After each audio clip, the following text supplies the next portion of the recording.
We live in a society that knows how to numb emotions and numb feelings. We've created this feeling in society where loneliness is the enemy. Like being alone is seen as a weakness. So when someone goes to school and throws a birthday party and not many people show up, you're unpopular. Whereas if lots of people showed up, you were really important, you were significant. Only invite people that they felt really connected to or they felt they really vibed with and wanted to celebrate their birthday with. So I think the challenge is when you're a kid, you also hand out way too many invites. So I think that's what ends up happening is that you think a good birthday party is a packed room. And even, I mean, people still feel that till they're 50, 60, 70. Like, that doesn't go away. Until they're dead. Yeah. Until they're dead, right? Like, you feel a good birthday party or a good event. Even when people say, like, when I die, like, if there's loads of people there, that will be a thing. I think we've just programmed ourselves to believe that if we're not surrounded by people, we can't celebrate and we can't be celebrated. It has to be about scale of how many people are there. And I would say that's one measurement. But the other measurement is the depth of how well they know you.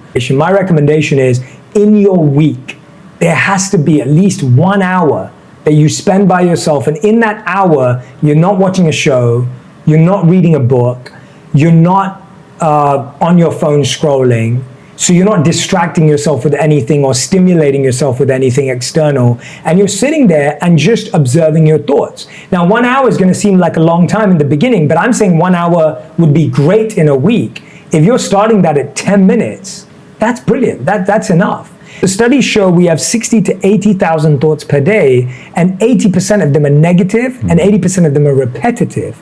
So if our life is not transforming our thoughts, now, if I asked you, what are you thinking about?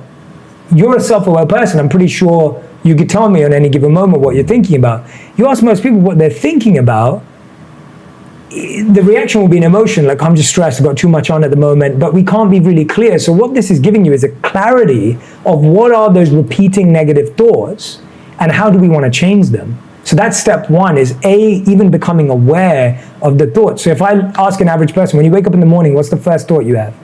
Oh, I'm tired. That's the first thought for most people. You finally made it to coffee. You had your morning coffee and you're thinking, God, I hope this coffee gets me through the day because I'm so tired. Second time you've had the thought. You get to lunchtime, you're like, God, is it only lunchtime? Like, and I can't even eat lunch because I'm busy working. God, I'm so tired.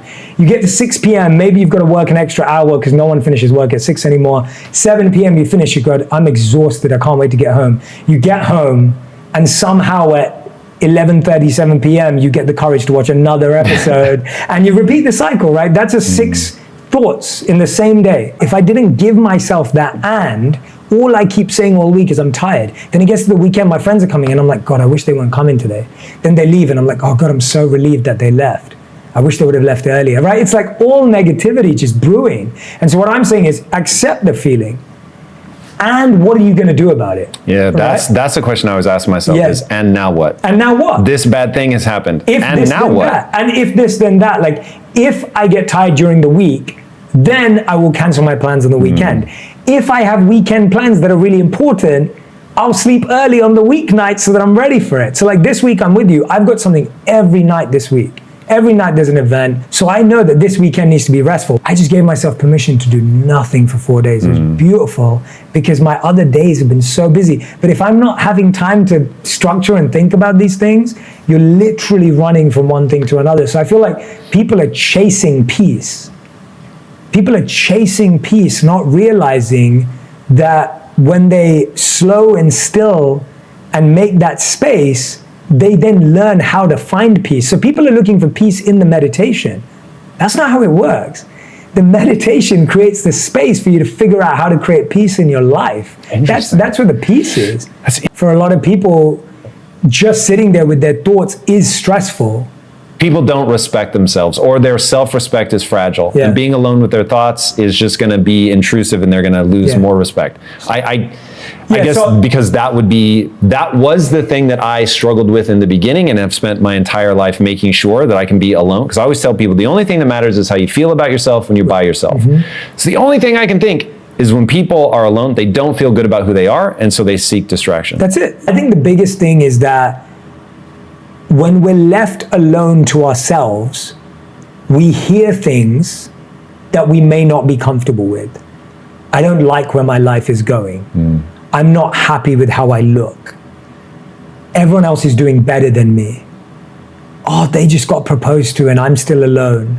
All those thoughts get space to actually be heard, whereas when you're scrolling, it's like, oh, they got proposed.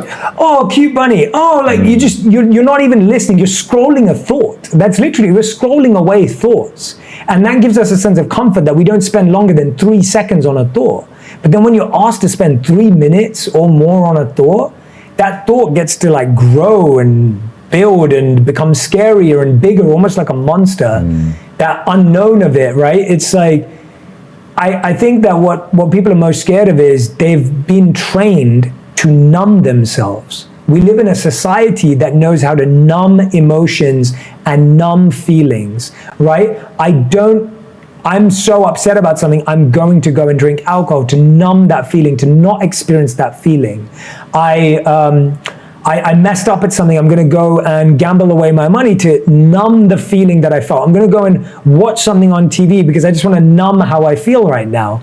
Now, I'm not saying that I don't do any of those things to numb a feeling when it's really painful, or that we shouldn't ever numb a feeling at all. But our goal is we just wanna numb things away. And I don't think that's why sitting with your thoughts for 15 minutes is really hard, because there's nothing to numb it. There's nothing that will numb it. And even sitting in the cold, nothing numbs that apart from your own centeredness and breathing. You have to go to that. And I think that's why sitting alone with your thoughts is such a powerful practice.